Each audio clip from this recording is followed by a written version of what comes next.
So coming up out of the building,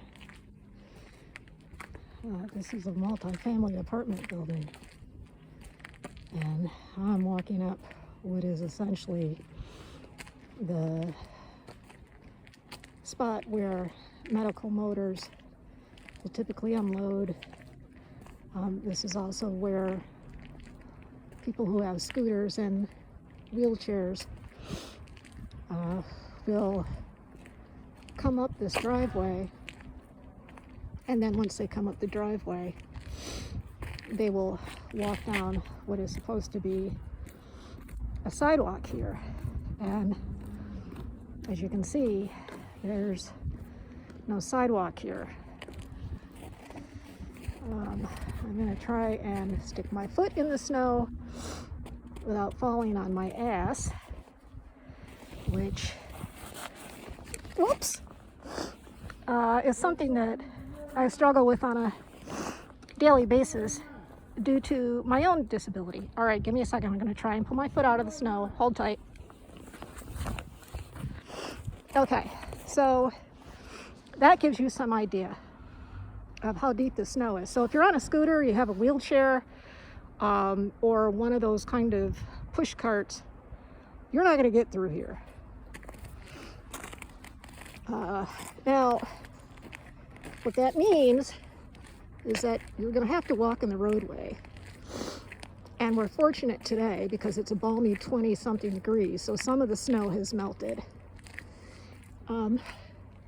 If the sidewalk had been shoveled and plowed, then you might be able to get access to the handicap parking spots here.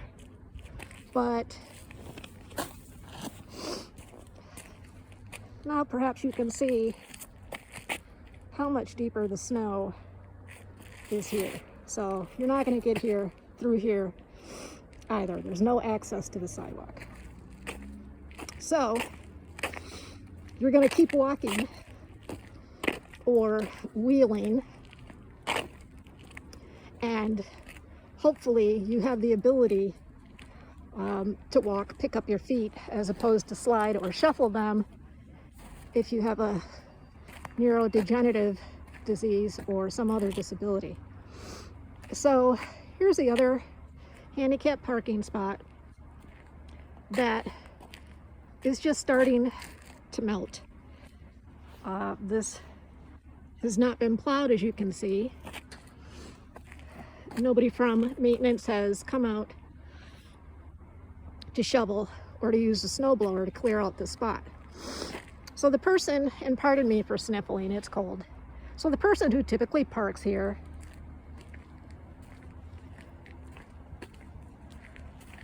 is parked over here. And sorry if I just spun you around and made you sick.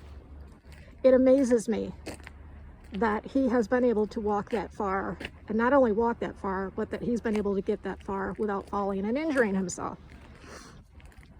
In addition, here is the giant snow boulder that has been left from where the space was actually plowed in.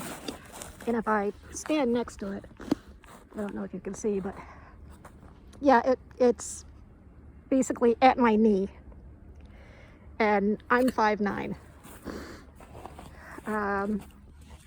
So this is my vehicle,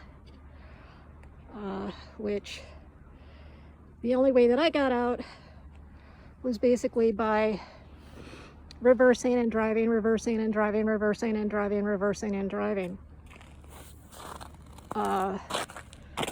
And I did shovel on this side just enough for at least one tire to touch pavement and get traction. But otherwise, as I walk up, you can see that this is where the sidewalk, oh, you can see the curb, ends. So very clearly, the sidewalk has not been shoveled, it's not been plowed, it's not been snow blown. And the response from management is park someplace else.